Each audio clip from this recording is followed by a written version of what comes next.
बिजली सार्फिन को रिलीफ देने के लिए हकायक पर मबनी गैर रवायती हल तलाश करने के लिए कोशिश है। गर्दिशी कर्जा, बिजली चोरी और लाइन लॉसेस बड़े चैलेंजेस हैं।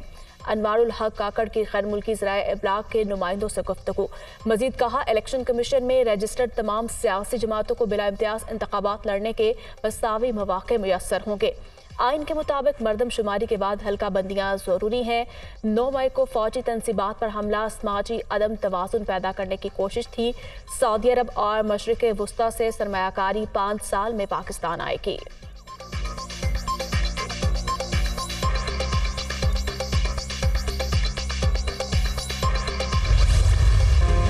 चीनी के इंपोर्ट और एक्सपोर्ट में अवाम पिस गए। कई शहरों में चीनी की डबल सेंचुरी। कोयटा में चीनी की कीमत में रिकॉर्ड इजाफा। कीमत मजीद 5 रुपये बढ़ गई, 230 रुपये किलो में फरोख्त। फैसलाबाद और पेशावर में चीनी की कीमत 200 रुपये किलो तक पहुंच गई।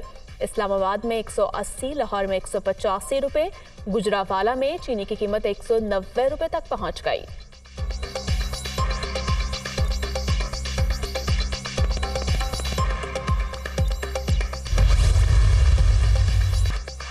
एक के बाद दूसरा बहरान। चीनी की कीमत में बेतहाशा इजाफा।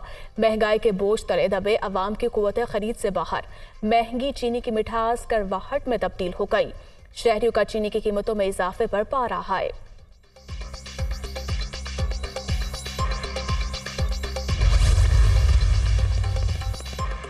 चीनी का बहरान। मुस्लिम लीग नून और पीपल्स पार्टी आमने सामने। एहसन इकबाल ने नवीद कमर की वजारत को चीनी की बरामद का जिम्मेदार करार दे दिया। कहते हैं, हमारी इत्तेहादी हुकूमत थी, मुस्लिम लीग नून पर मुकम्मल जिम्मेदारी नहीं डाली जा सकती। पीपल्स पार्टी के रहनुमा ने रद्द-ए-अमल में इल्जाम मुस्तरद कर दिया। नवीद कमर कहते हैं, चीनी बरामद की इजाजत का फैसला एक वजारत नहीं करती, मैरिट पर देखना होगा ये फैसला दुरुस्त था या नहीं।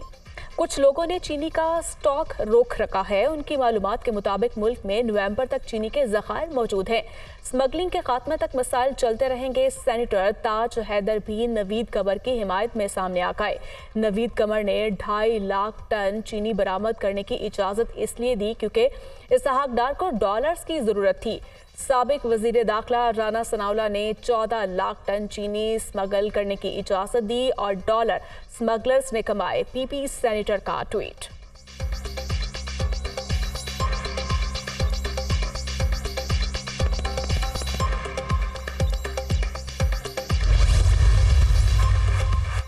IMF से बिजली बिलों में रिलीफ का प्लान पर इत्तफाक ना हो सका। जराये के मुताबिक बिलों में रिलीफ से 6.5 अरब से कम का बोझ पड़ेगा। IMF ने प्लान मुस्तरद करते हुए कहा, 15 अरब से ज्यादा का बोझ पड़ेगा। IMF ने 15 अरब की मालियाती गुंजाइश पूरी करने का प्लान भी पूछ लिया। IMF के साथ दोबारा प्लान शेयर किया जाना है, जिसके बायस ताखीर हो रही है।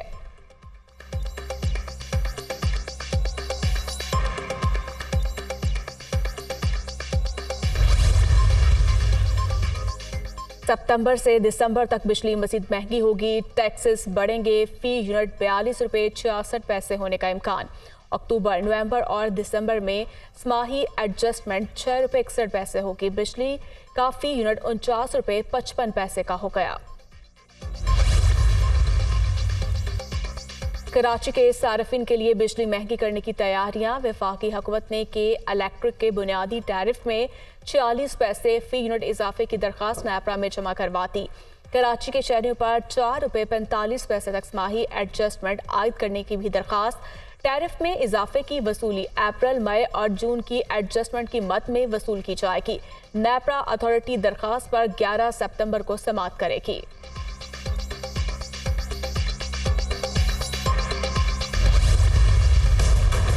लाहौर हाई कोर्ट में साबिक वजीर आला पंजाब चौधरी परवेज इलाही की बाजियाबी का केस आज की कॉज लिस्ट से निकाल दिया गया। जस्टिस अमजद रफीक ने परवेज इलाही को पेश करने का हुक्म दिया था। अदालत ने दरखास्त पर तहरीरी हुक्मनामा भी जारी किया।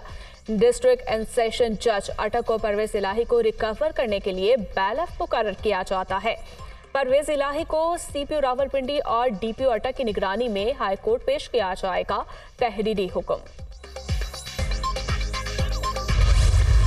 Cipher case official secret act अदालत के जज एक हफ्ते की रुख्सत पर चले गए। चेयरमैन पीटीआई और शाह महमूद कुरैशी की दरखास्त जमानत पर समाअत ना हो सकी। पीटीआई वकला जज अबू अल हसनात जुल्करनैन की अदालत में पेश। पहले केस पर समाअत की इस्तदा, फिर जमानतों के लिए दायर दरखास्त वापस ले ली।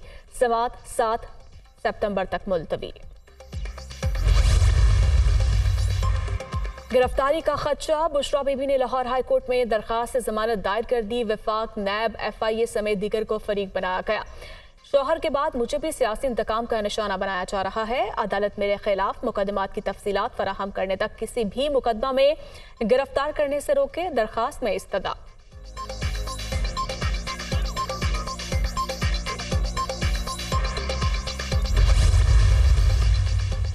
इमान मजारी को किसी भी केस में गिरफ्तारी से कबल अदालत को आगाह करना लाजिम करार। इस्लामाबाद हाई कोर्ट के जस्टिस मियां गुल हसन औरंगजेब ने हुक्म जारी कर दिया। किसी भी खुफिया FIR में गिरफ्तारी से कबल आगाह करें, अदालत की हिदायत।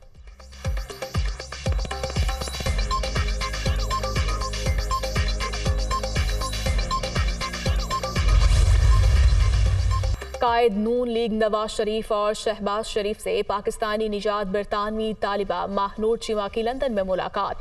GCSE के इम्तिहान में 34 मज़ामीन में A ग्रेड्स हासिल करने और आलमी रिकॉर्ड बनाने पर मुबारकबाद। लैपटॉप का तोहफा भी दिया। माहनूर पाकिस्तान की बेटी और कौम का फख्र है।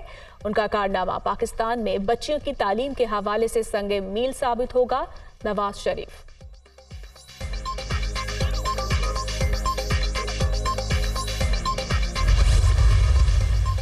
के इलेक्ट्रिक सबसे बड़ी माफिया है। इसका लाइसेंस मनसूख होने तक हमारा एहतजाज जारी रहेगा। चारों गवर्नर हाउसेस के बाहर धरना देंगे। नून लीग के जमाने में जो किकबैक्स हासिल की गई, उसका खमियाजा अवाम भुगत रहे हैं। IMF एक कब्जा इदारा है। निगरान वजीर आजम किसी लेक्चर में बताएं IMF मालियाती इदारा कैसे है। अमीर जमात इस्लामी कराची की मीडिया टॉक। हाफिज नईमुर रहमान का IPPs के तमाम मुआहिदे अवाम के सामने लाने का मुतालिबा।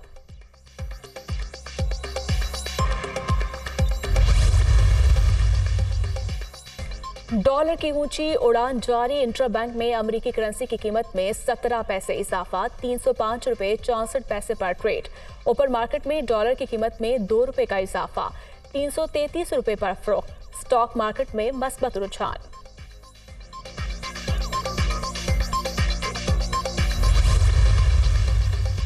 सुप्रीम कोर्ट बार की जानिब से चीफ जस्टिस पाकिस्तान को 13 सितंबर को अलविदाई अशाइया दिया जाएगा। चीफ जस्टिस उमर अता बंदयाल 16 सितंबर को अपने मनसब से रिटायर होंगे। नामजद चीफ जस्टिस काजी फाइज ईसा 17 सितंबर को ओहदे का हलफ उठाएंगे।